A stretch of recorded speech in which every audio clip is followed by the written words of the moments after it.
जैसा कि आपको मालूम होगा कि बदसिया में 29 जून को बकरा ईद के दिन पीरो मुर्शिद हज़रत ज़िल्ले महमूद उर्फ मुन्ने मियाँ मदारी साहब की सरपरस्ती में शादी ब्याह में डीजे नाच गाने पर जो पाबंदी लगाई गई थी, अल्हम्दुलिल्लाह वो पाबंदी कामयाब साबित हुई। बकरा ईद से लेके अब तक बदसिया में तकरीबन 8-10 शादियाँ हो चुकी हैं और अल्हम्दुलिल्लाह किसी शादी में डीजे नहीं बजाए गए। अगर बदसिया वाले इसी तरह अपने इस अमल पर कायम रहे तो आप देखेंगे कि आपका ये गांव बदसिया पूरे हिंदुस्तान के मुसलमानों के लिए एक मिसाल बन जाएगा और लोग कहने लगेंगे कि देखो देखो, हिंदुस्तान के अंदर एक गांव ऐसा भी है जहां पर शादी ब्याह में डीजे नहीं बजाए जाते, नाच गाना नहीं होता। और आपके इस अमल पर दूसरी जगह के लोग तारीफ कर रहे हैं। बस ज़रूरत है आप अपने इस अमल पर, नेक अमल पर डटे रहें और आप किसी के बहकावे में ना आए, चाहे वो गांव का हो या दूसरी जगह पर, किसी के बहकावे में ना आए। और अगर कोई शरीर बच्चा डीजे बजाने की कोशिश करे तो हम सब मिलकर प्यारो मोहब्बत से उसको समझा दें कि ये डीजे बंद हैं, इनको बजाने की कोशिश ना करें। और याद रखिए कि अगर कोई शख्स किसी बुरे अमल को शुरू करता है, किसी बुरे काम को स्टार्ट करता है, तो उसको उस बुरे काम के शुरू करने का गुनाह तो मिलेगा ही, और उसके बाद जितने लोग उस पर अमल करेंगे और उस बुरे काम को करेंगे और उनको उस बुरे काम करने पर जो गुनाह मिलेगा, इतना ही गुनाह उस बुरे काम को शुरू करने वाले को भी मिलता है। आपने बहुत अच्छा किया कि आपने अपने गांव भदसिया में डीजे बंद कर दिए। आप इसकी बरकत इंशाअल्लाह देखेंगे कि अल्लाह तबारक व तआला इसकी बरकत से आपके गांव में खुशहाली अता फरमा देगा।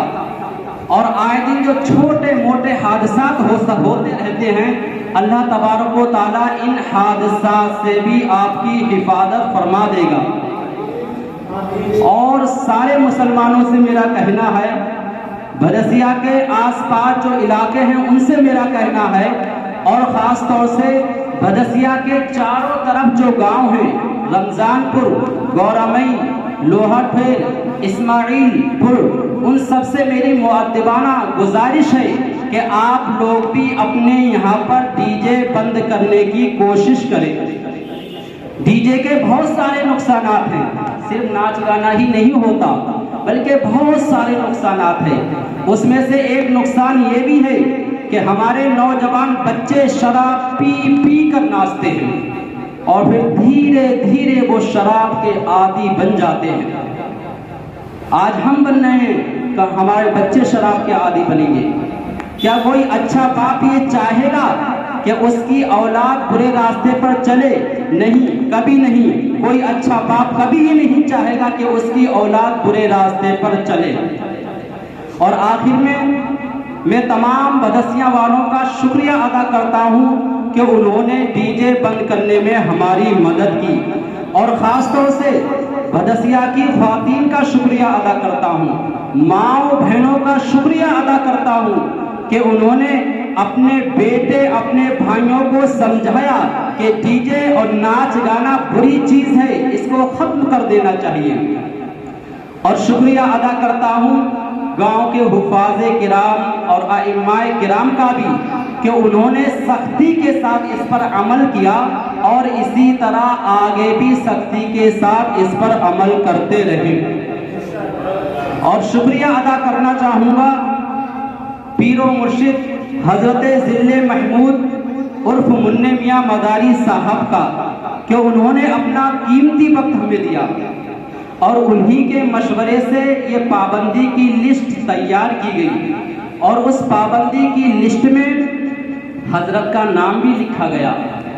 मैं तो मानता हूं कि हजरत के नाम ही की बरकत है कि हम डीजे बंद करने में कामयाब हो गए।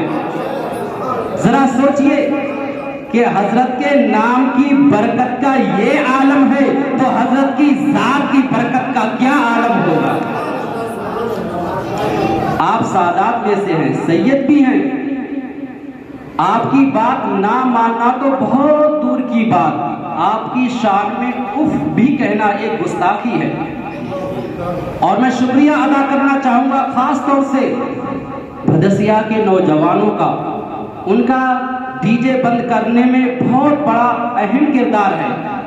जब भी मैं फेसबुक पर कोई पोस्ट डालता हूं जो डीजे के मुताल्लिक हो तो नौजवान बहुत बढ़ चढ़ कर उसको लाइक करते हैं, शेयर करते हैं, अच्छे अच्छे कमेंट करते हैं। इससे पता चलता है कि भदसिया के नौजवान डीजे को बंद करने के लिए बेदार हैं। और जब भी कोई कौम, किसी कौम के नौजवान बेदार हो जाए तो उस कौम को आगे बढ़ने से कोई नहीं रोक सकता। जिस कौम के नौजवान बेदार हो जाएं वो कौम कामयाब हो जाती है, वो कौम दूसरी कौमों से आला और मुमताज हो जाती है, वो कौम तरक्की और बुलंदी के आसमान पर पहुंच जाती है। अल्लामा इकबाल ने इसी तरफ इशारा करते हुए कहा है कि उकाबी रूह जब बेदार होती है जवानों में। उकाब एक परिंदे को कहते हैं जो बहुत ऊंची परवाज भरता है। तो अल्लामा इकबाल कहते हैं कि जब उस परिंदे के जैसा जोश नौजवानों में पैदा हो जाए, उकाबी रूह जब बेदार होती है जवानों में, उकाबी रूह जब बेदार होती है जवानों में, नजर आती है उनको अपनी मंजिल आसमानों में। बस भदसिया के नौजवानों से मेरी रिक्वेस्ट है कि आप इसी तरह इस नेक अमल पर डटे रहें। अगर आपका कोई दोस्त इस शैतानी काम की बारे में सोचे तो आप उसे समझा दें। वमा अलैना इल्लल बलाग।